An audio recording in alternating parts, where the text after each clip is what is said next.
Assalamu alaikum students. Chapter number 5, lecture number 2 is our today's lecture. In this lecture, we will study how to post entries from journal to general ledger.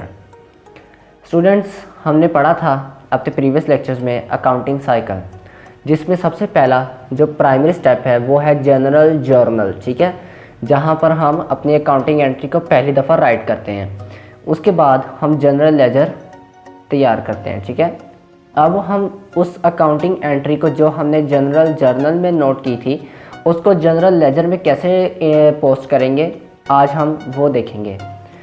तो students, I hope आपको laser के format की समझ आई होगी। आज हम वो format use करेंगे, तो गौर से देखिएगा इस आज की वीडियो के लेक्चर को। First of all we have posting from journal to ledger. In this process, आपकी जो बुक में वर्डिंग लिखी गई है मैं वो रीड कर रहा हूँ। We pick up amount from journal and classify that amount in debit and credit, ठीक है। यानी कि जो आपकी अमाउंट हमने जर्नल में लिखी की थी उसको हम उसकी नेचर के मुताबिक डेबिट या क्रेडिट पे क्लासीफाई करेंगे।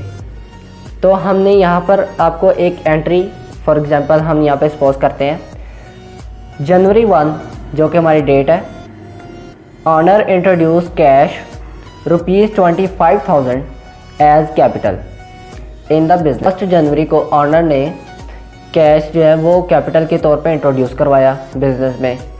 कितना कैश था? 25,000। अब ये तो हमने नोट किया करना है पहले जर्नल में, ताकि आपको थोड़ा सा माइंड में आपको रिवीजन हो जाए कि हमने जर्नल का जो फॉर्मेट था वो कैसा पढ़ा था। सबसे पहले हमारे पास क्या डेट है वो हमने लिख ली 1 जनवरी। Then we have particulars. Particulars में हमने वो अकाउंट्स लिखने होते हैं जो इन्वॉल्व होते हैं ट्रांजैक्शन में। तो यहाँ पर कैश और कैपिटल अकाउंट इन्वॉल्व है, ठीक है, क्योंकि कैश की सूरत में उसने कैपिटल इंट्रोड्यूस करवाया। Then we have post reference. अब आपके पास पोस्ट रेफरेंस में मैंने जैसे आपको बताया था पेज नंबर होता है लिखा हुआ, लेकिन यहाँ पर तो लिखा हुआ है L61 L08। इसका क्या मतलब है ये हम आज ही अपने लेक्चर में लास्ट पे डिस्कस करेंगे डिटेल के साथ। इसके बाद आपके पास लिखा हुआ है ₹25,000 जो कैश अकाउंट है वहाँ पे डेबिट लिखा हुआ है, जबकि जो कैपिटल अकाउंट है वहाँ क्रेडिट लिखा हुआ है, ठीक है। तो बिकॉज कैपिटल आपको प्रॉफिट देता है, ये आपको बेनिफिट देता है, तो आपका ये क्रेडिट में जाता है, जबकि कैश अकाउंट जो है ये आपका डेबिट में आ रहा है। क्यों? क्योंकि आप कैपिटल अकाउंट से निकाल कर कैश अकाउंट में डाल रहे हैं पैसे, ठीक है। तो ये तो था आपका जर्नल का बेसिक फॉर्मेट।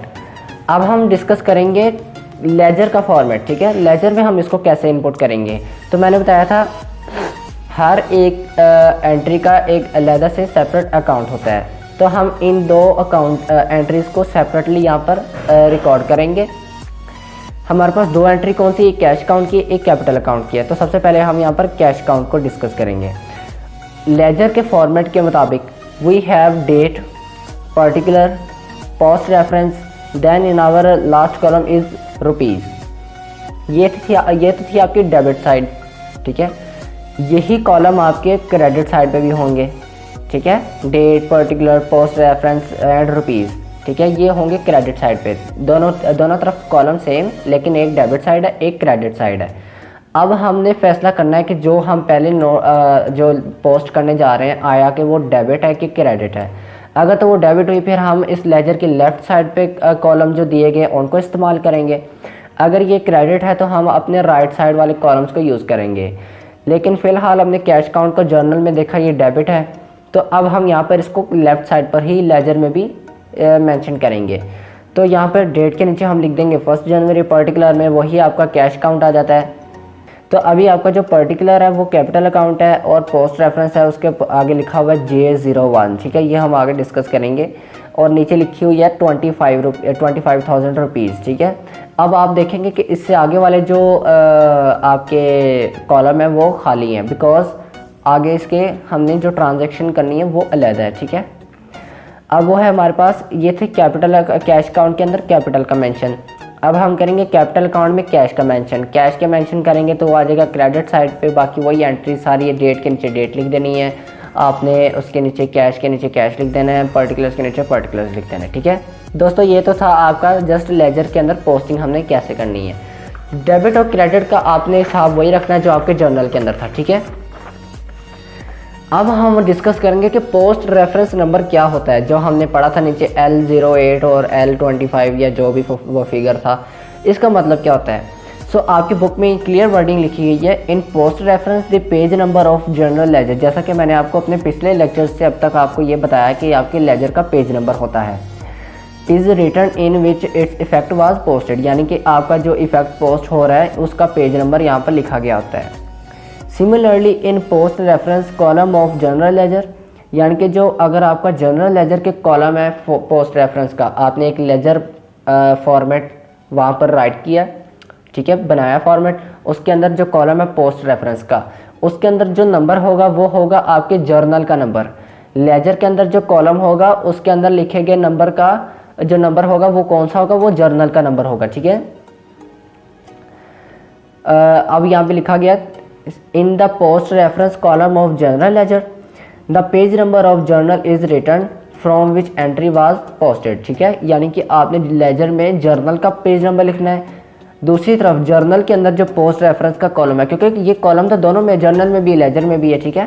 तो अगर लेजर में तो हमने जर्नल का लिखना है, अगर जर्नल में कॉलम आ रहा है इसका तो हमने लेजर का पेज नंबर लिखना है, ठीक है। तो ये बेसिकली आपका था एक पेज नंबर का कॉन्सेप्ट जो आपका था पोस्ट रेफरेंस। इसमें आपके पास एक लाइन दी गई होगी, in the journal post reference column is named as ledger folio, कि अगर आप जर्नल बना रहे हैं उसके अंदर जो पोस्ट रेफरेंस का कॉलम है उसको हम लेजर फोलियो कहते हैं, ठीक है। जबकि in journal in ledger the post reference column is named as journal folio, कि आपका जो लेजर है उसमें हमने मेंशन करना है जर्नल फोलियो, जबकि जर्नल है उसमें हमने शो करना है लेजर फोलियो, ठीक है। लेजर फोलियो को हम अल्फ़ाबेट जो है कैपिटल अल्फ़ाबेट LF से शो करते हैं, जर्नल फोलियो को JF से शो करते हैं, ठीक है। तो आई होप आपको पोस्ट रेफरेंस का कॉन्सेप्ट समझ में आया होगा।